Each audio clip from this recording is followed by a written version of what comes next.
ஹாய்ங்க, welcome back to our channel. இன்றைக்கி நம்ம சேனலில் பார்க்க போகிற வீடியோ என்னென்னா எண்ணெய் கத்திரிக்காய் குழம்பு தாங்க செய்ய போகிறோம். இந்த மாதிரி ட்ரை பண்ணி பாருங்கள், ரொம்பவே சூப்பராக இருக்கும். வாங்க அதை எப்படி செய்யலான்னு பார்க்கலாம். ஃபஸ்ட்டு அதுக்கு ஒரு மிக்ஸி ஜாரில் 2 பெரிய வெங்காயத்தை கட் பண்ணி சேர்த்துருக்கேன்.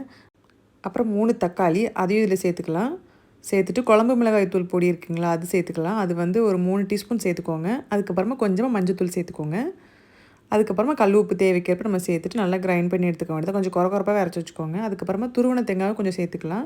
சேர்த்துட்டு அதை நல்லா பேஸ்ட்டாக அரைச்சி வச்சுக்கலாம்.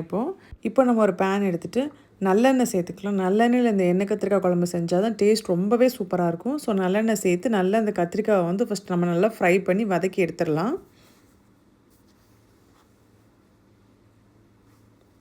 இது எண்ணெயில் நல்லாவே வதங்கணுங்க.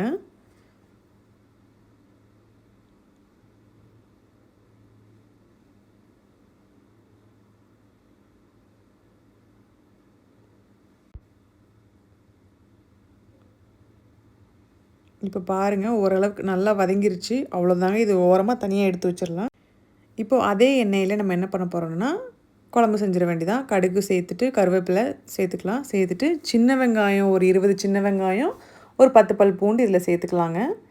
சின்ன வெங்காயம் சேர்க்கும்போது குழம்பு இன்னுமே டேஸ்ட் ரொம்பவே சூப்பராக இருக்கும்.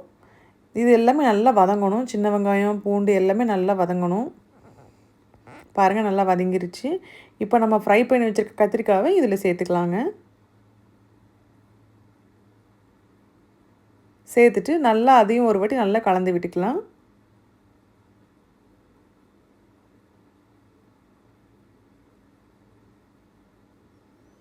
ஒரு வாட்டி நல்லா கலந்து விட்டுட்டு இப்போ நம்ம அரைச்சி வச்சுருக்க அந்த மசாலா பேஸ்ட்டை வந்து இதில் நம்ம ஆட் பண்ணிக்கலாங்க. ஆட் பண்ணிட்டு தேவைக்கேற்ப தண்ணி நம்ம இதில் சேர்த்துக்கலாம்.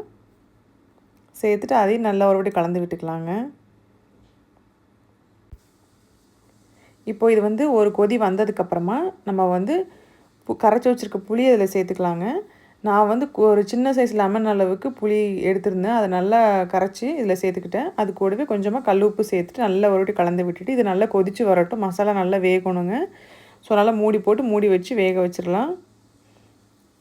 இப்போ பாருங்கள், அவ்வளோதாங்க, என்னோடய ஸ்டைலில் எண்ணெய் கத்திரிக்காய் குழம்பு ரெடி. கண்டிப்பாக உங்கள் வீட்டில் செஞ்சு பாருங்கள். செஞ்சு பார்த்துட்டு எப்படி இருக்குன்னு எனக்கு சொல்லுங்கள்.